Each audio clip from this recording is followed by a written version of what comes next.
Dear Rector, dear participants of the 2023 MicroCAT conference at Kharkiv Polytechnic University, I'm very happy to be given the opportunity to talk to you here as a Vice Rector of Science and Engineering and Technology of KU Leuven and to welcome you at this conference from our side. KU Leuven has already a well-established collaboration with Kharkiv Polytechnic.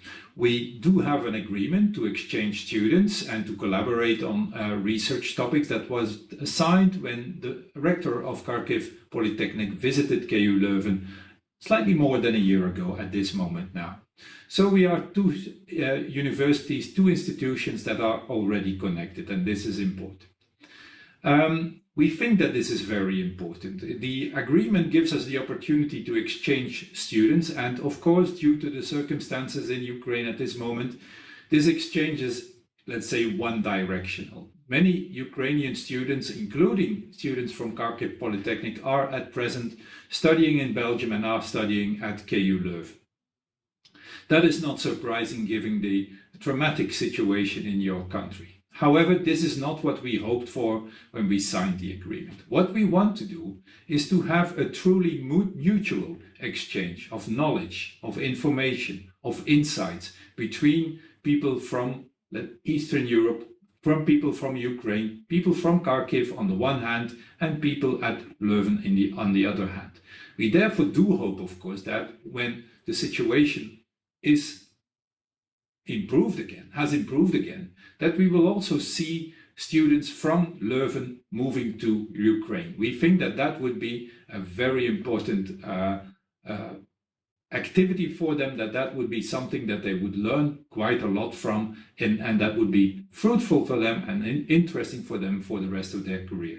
It would be truly enriching for our students to be able to visit Kharkiv University and to study and learn there.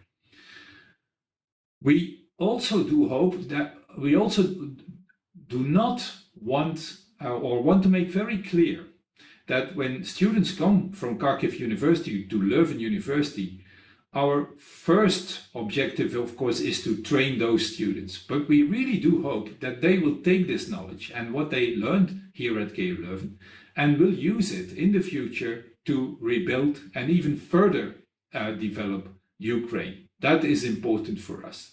A Europe without Ukraine is not complete. And therefore, we do hope that when the situation is normal again, we will see a flourishing Ukraine within the broader realm of Europe. This is the only way we think that we can really be important at the global level. Europe is not that big. We have about 700 million inhabitants. The global population is about 8 billion, so that means that we are less than 10%. We have less than 10% of the total inhabitants of the planet living in Europe at this moment. This was different in the past. In the past, up to 26% of all inhabitants of the planet, of all people on the planet, lived in Europe. So if Europe wants to stand its ground on the international scene, it will not be able to do so if we are not all truly united. If we do not develop an exchange network for science, engineering and technology and for all other fields of human activity that is Europe-wide, so that we can learn from each other, so that we can help each other in making progress and create, or not create perhaps, but maintain a wealthy, prosperous European society. That will be very important, and it will only be possible if we have these exchange networks and if we collaborate at a truly European scale. KU Leuven wants to contribute to that. We also know that Kharkiv Polytechnic wants to contribute to that.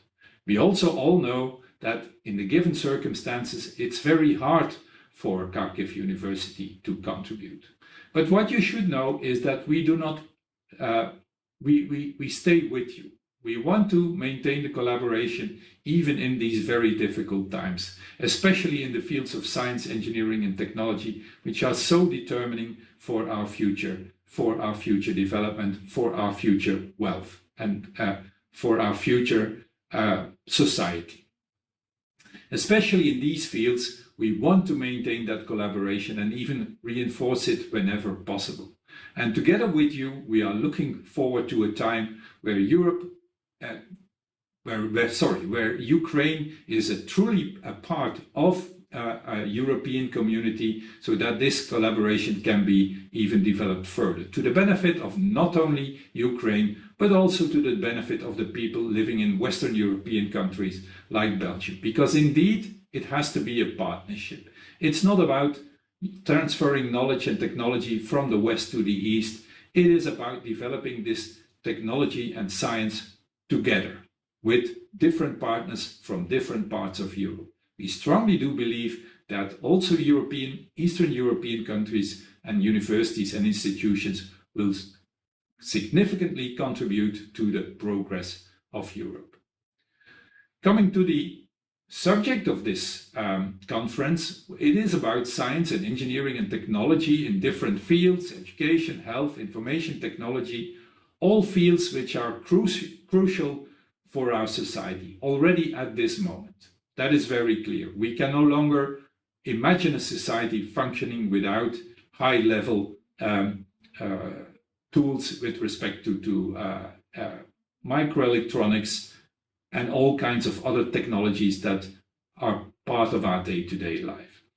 There is no doubt in my mind, and I don't think in your mind, that this dependence on this kind of technology in our societies will grow even faster. And I think you as participants have a double task here. And that's the first part of that task is to really develop this knowledge, develop this science, develop the technology. But there's also a second part, and that is to reflect on how we will implement this technology and how we will implement this science in our future societies. The advent of usable artificial intelligence, which has only occurred, let's say, over the last couple of months for, let's say, the common user, not for the specialist, but for the common user, is really a wake-up call. Societies are now again going to change dramatically under the influence of science and technology, the science and technology that we try to develop, that we push further and further. It is our task to reflect on what these impacts mean for societies and how societies can benefit to the most from the technological developments that you and as researchers are developing on a daily basis. So I wish you, first of all, fruitful scientific discussions at your conference. I wish you also sufficient time to reflect on what it all means for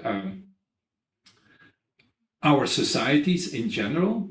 And I also wish you that I also wish that in the future we can meet in real life in a Ukraine that is peaceful again, that is prosperous again, and that can develop further together with its fellow European nations. Thank you very much for listening to you, and have a very nice conference.